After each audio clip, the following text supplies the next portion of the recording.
इनमें से कम 50 सीटें मीडिया के गलत रोल की वजह से आई हैं।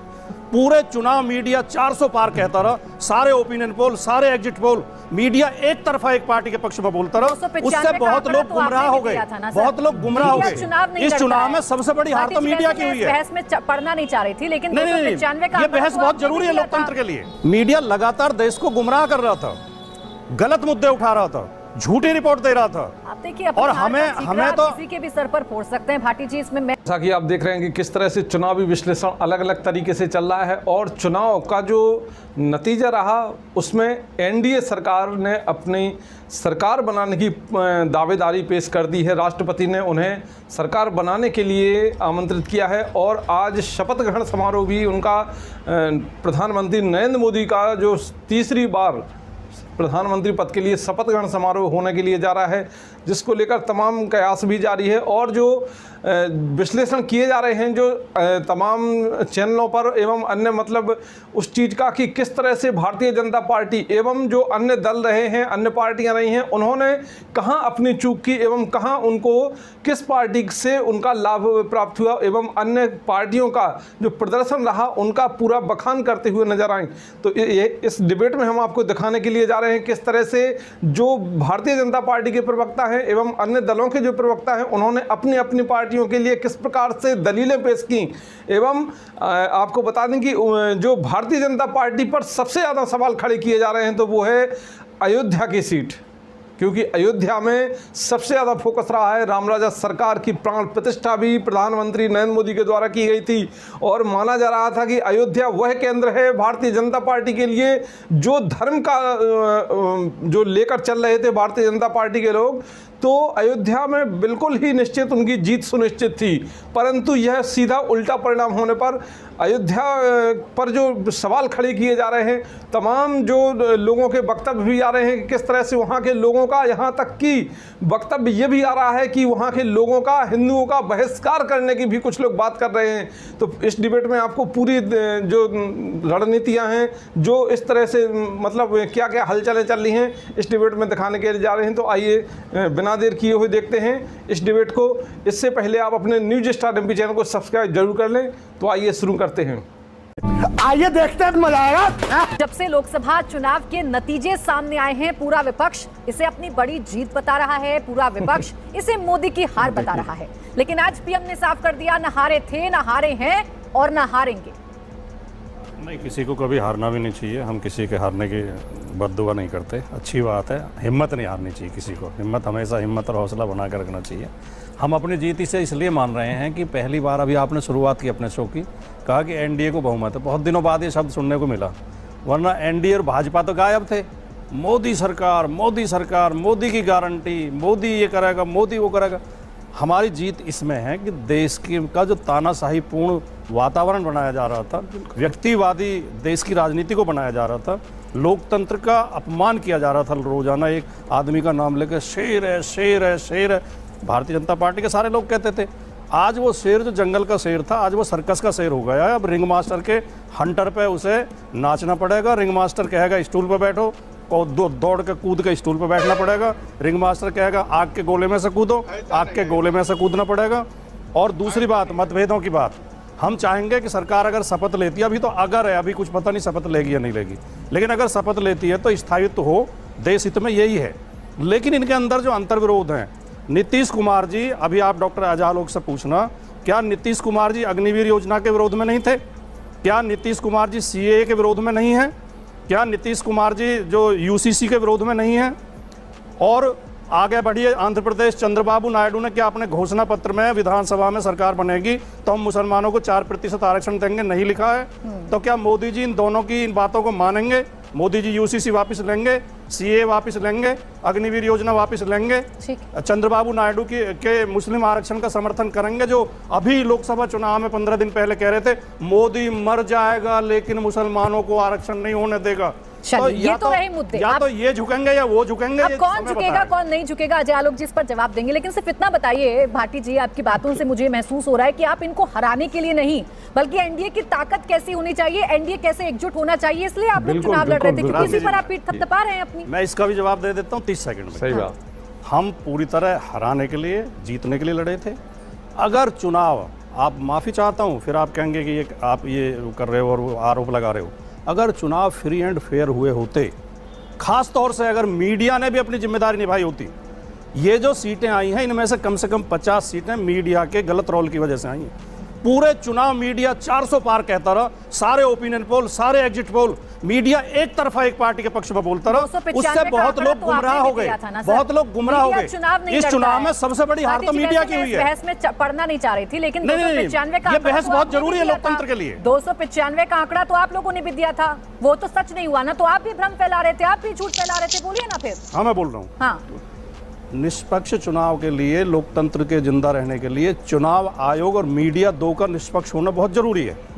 मीडिया लगातार देश को गुमराह कर रहा था, गलत मुद्दे उठा रहा था, झूठी रिपोर्ट दे रहा था। आप देखिए, और हमें तो किसी के भी सर पर फोड़ सकते हैं भाटी जी, इसमें मैं आपको नहीं, क्या ये सबने पूरे देश ने देखा नहीं है? उसी मीडिया पर खड़े होकर यहीं पर मेरे साथ मेरे डिबेट में आप आरोप लगा रहे हैं, यही स्वतंत्रता है। अरे इसमें आपका एहसान नहीं है, इसमें देश में लोकतंत्र, देश का संविधान हमें इसकी इजाजत देता है, इसमें किसी का एहसान नहीं है। यही बता रही थी मैं आपको, आपसे यही इसे तो खत्म करना चाहते थे। ये देश में लोकतंत्र है और आपने हमेशा बोला है, जब आप आए हैं आपने तब बोला है, आपकी पार्टी के तमाम लोकतंत्र की रक्षा के लिए हम लड़ रहे थे। ये जो सवाल विपक्ष के मन में है, अब वो सवाल तो बड़े वाजिब से है ना। अभी तक पूर्ण बहुमत की सरकार आप लोगों ने चलाई, लेकिन अब ऐसा लग रहा है कि कॉम्प्रोमाइज करना पड़ेगा। ये अंडर प्रेशर वाली सरकार तो नहीं है। अब आज का नज़ारा शायद भाटी जी ने नहीं देखा संसद हॉल में कि किस तरह से गर्मजोशी से एनडीए के नेता एक दूसरे से मिले, सबके बोल नहीं सुने, नीतीश जी का नाम ले रहे थे, उनके लगता है बोल नहीं सुने। किसी को खींच के फ्रेम से बाहर तो नहीं किया गया। डॉक्टर अजय आलोक, माफी चाहता हूँ। कहाँ बोल रहा था भाटी जी? मैं माफी, एक सेंटेंस केवल, आप इसका जवाब दे देना अपनी मर्जी से। किसी को खींच के फ्रेम से बाहर तो नहीं किया गया आज? कृपया ये बता देना जब आप बोले, मैं अब नहीं बोलूंगा। बोलिए ना, अभी तो मैंने शुरुआत ही की, बीच में बिफरने लगे। अभी तो अंत करूंगा, तब तक पता नहीं क्या होगा। उनके बोल नहीं सुने नीतीश जी के कि गलतफहमी फैला के गलती से कुछ सीट जीत गए हैं, अगली बार उतनी भी नसीब नहीं होगी, एक भी नसीब नहीं होगी। आपने जो भ्रम फैलाया, वो भ्रम का जवाब हम सरकार में रह के ही देंगे, अब बहुत जल्द देंगे, और उसके बाद जाइएगा जनता के पास कि दोबारा भ्रम फैलाने। ठीक है ना, हम जवाब देंगे आपको, बहुत जल्दी देंगे। जहाँ तक रही मुद्दों की बात, एक मुद्दे पे सबकी सहमति है कि तीनों गुड गवर्नेंस के प्रतीक माने जाते हैं, चाहे नरेंद्र मोदी हो, चाहे नीतीश कुमार हो, चाहे चंद्रबाबू नायडू। गुड गवर्नेंस जब सामने रहता है, देश को आगे ले जाने का मुद्दा होता है और मादा होता है, तो बाकी सब चीज़ गौण हो जाती है। आप लोग की तरह नहीं आते हैं बाकी सब चीज़। बड़ा चुनाव आयोग का गाना गाया, मीडिया का गाना गाया कि भूमिका बड़ी थी। ईवीएम भूल गए क्या? ईवीएम पे नहीं निकला आवाज है। अगर देश का ईवीएम ठीक हो तो भाजपा 150 सीट नहीं पार करेगी। किसने बोला था ये? कहाँ गया ईवीएम? जिन्न की तरह गायब हो गया बोतल में। नहीं, अभी भी व्यवस्थाओं से, सिस्टम से शिकायत है भाटी जी को। अभी तो शिकायत रहेगी, अगले 10 साल नहीं, अगले 20 साल रहेगी। काम करता तो आप बहुमत हासिल नहीं कर पाते, अभी भी इसी कॉन्फिडेंस में है भाटी जी। अरे बहुमत तो एनडीए ने हासिल किया ही था और हम कर ही चुके हैं। हम तो ये कह रहे हैं, आज की घोषणा लगता है भाटी जी ने ध्यान नहीं दी कि अगले 10 साल तक मोदी जी इसी तरह काम करेंगे और उसके अगले 20 साल तक यानी 30 साल तक भारतीय जनता पार्टी इसी तरह काम करेगी। व्यवस्थाओं से शिकार होते होते आपके जवान बुढ़े हो जाएंगे। भाटी जी, भगवान करे आपकी उम्र लंबी हो, आप भी अडवाणी जी की तरह 95 वर्ष में ये सब देखें, मैं यही उम्मीद करता हूँ। लेकिन अभी बीजेपी और एनडीए इस देश की सत्ता से नहीं जाने वाला 40 साल, क्योंकि देश को बदलना है, जो व्यवस्थाओं में परिवर्तन किया। नहीं अजय आलोक जी, एक सवाल का जवाब तो मुझे भी चाहिए। आप लोग कहते हैं भ्रम फैलाया गया, आज नीतीश कुमार भी यही कह रहे थे कि भ्रम फैलाया गया और उस भ्रम की वजह से विपक्ष सीटें जीतने में कामयाब रहा। ये देश की जनता है, जनता जनार्दन है, मुद्दे उठाएंगे और उसी मुद्दे के आधार पर हार जीत का फैसला होगा। उत्तर प्रदेश में आप देखिए ना, यही भाटी जी की पार्टी सबसे बड़ी पार्टी बनी है। भ्रम के आधार पर तो इतनी सीटें नहीं जीत पाएंगे लोग। नहीं, मैं बताता हूँ, भ्रम फैलाया गया। हम मानते हैं कि इस नैरेटिव को तोड़ने में हम सक्सेसफुल नहीं हुए। संविधान दिखा के कहा गया कि भारतीय जनता पार्टी 400 सीट लाएगी तो संविधान बदल देगी, आरक्षण खत्म कर देगी। ये भ्रम फैलाया गया। अब इस भ्रम का जवाब तो हम सत्ता में रह के देंगे ना अगले 5 साल में, कि हम संविधान खत्म करते हैं, हम आरक्षण खत्म करते हैं, कि हम क्या करते हैं, कि हम पिछड़ों का अनुसूचित जाति, अनुसूचित जनजातियों का हित सुनिश्चित करते हैं। ये तो हमारे कार्य से पता चलेगा ना, तब पता चलेगा कि ये कितने बड़े झूठे हैं, अमक्कार हैं। चलिए, तो मान रहे ना विपक्षी रणनीति आपसे ज्यादा अच्छी साबित हुई इन चुनावों में, जो वो आपकी वजह को रोकने में कामयाब रहे। कहीं पूरे देश में नहीं प्राची जी, कहीं। ठीक है भाटी जी, इस पर जवाब देना चाह रहे हैं। हमारे ही साथ है। संविधान बदलने का सबसे पहला बयान भारतीय जनता पार्टी के फैजाबाद के सांसद लल्लू सिंह ने दिया। जब उनसे पूछा गया 400 किस लिए चाहिए, कि हमें संविधान बदलना है। दूसरे नंबर पर फिर अनंत हेगड़े ने दिया, फिर राजस्थान में करोड़ीलाल मीणा ने दिया, फिर आपके दर्जन भर नेताओं ने ये कहा अलग अलग बयानों में कि हम संविधान बदलेंगे, आरक्षण खत्म करेंगे। हमने तो तब बोलना शुरू किया। ऐसा नहीं है, जनता को मूर्ख मत समझोगे, जनता को गुमराह कर दिया। माफी चाहता हूं। आज आप अयोध्या के हिंदुओं को गाली दे रहे हैं। अगर आप अयोध्या में फैजाबाद सीट हार गए तो आज हिंदू खराब हो गए। आपका सोशल मीडिया तमाम जो आपके आईटी सेल है आज अयोध्या के हिंदुओं को बहिष्कार की बात कर रहा है। उनसे कोई सामान मत खरीदो, उनसे प्रसाद मत खरीदो, उनकी पानी की बोतल मत खरीदो। ये नया कहां से निकाला? तो किस तरह से देखा आपने कि इस डिबेट में जो अब अलग अलग पार्टियां हैं, राजनीतिक पार्टियां हैं, उन्होंने अपने अपनी पार्टियों का समर्थन करते हुए अपने अपनी वो दलीलें पेश की। किस तरह से अयोध्या पर उठने वाले सवाल पर उन्होंने कहा कि वहाँ के हिंदू जो ऐसा कर रहे हैं, जो वहाँ के हिंदुओं का विरोध कर रहे हैं, उनसे यहाँ तक कि बहिष्कार करने की भी बात कर रहे हैं कि वहाँ के लोगों का पानी तक ना खरीदें। अरे ये कहाँ हुआ भैया, ये क्या हुआ?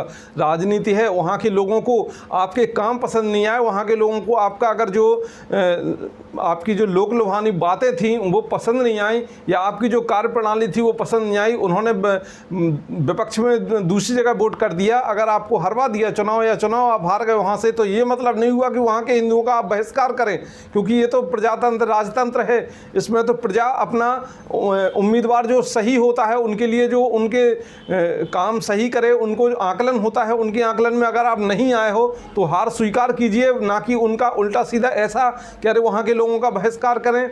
अन्य जो तमाम सीटें थी उनमें कभी कहीं पर समाजवादी पार्टी जीती तो कहीं कांग्रेस जीती तो कहीं, सब भैया अपनी जीत स्वीकार कर रहे हैं और हार भी स्वीकार कर रहे हैं। ऐसा नहीं है कि हम आप किसी से द्वेष भावना रखें, ये तो कहीं कोई ऐसी बात होती नहीं है। अब चुनाव हो गया है, चुनाव में अपना जो अगर आपको जीत मिली है तो जीत स्वीकार करें, और अगर आपको हार मिली है तो वहाँ हार स्वीकार करें, ना कि वहाँ के लोगों को बदले की राजनीति पर आप रखें। बदला लेने का कोई ऐसा दिल में वो ना रखें, क्योंकि कानून इसके लिए आपको ऐसा मतलब करने के लिए बिल्कुल बाध्य करता है कि अगर आप किसी से बदले की भावना रखते हैं या उस पर कोई ऐसा बहिष्कार या कुछ ऐसा, तो वहाँ का कानून जो है वो आप पर बिल्कुल शिकंजा कस देगा। चलिए इस डिबेट में इतना ही। अगली सच्ची और निष्पक्ष खबरें देखने के लिए हमारे न्यूज स्टार एमपी चैनल को सब्सक्राइब जरूर करें। जय हिंद, जय संविधान। देखते रहिए न्यूज स्टार एमपी चैनल, सच के साथ।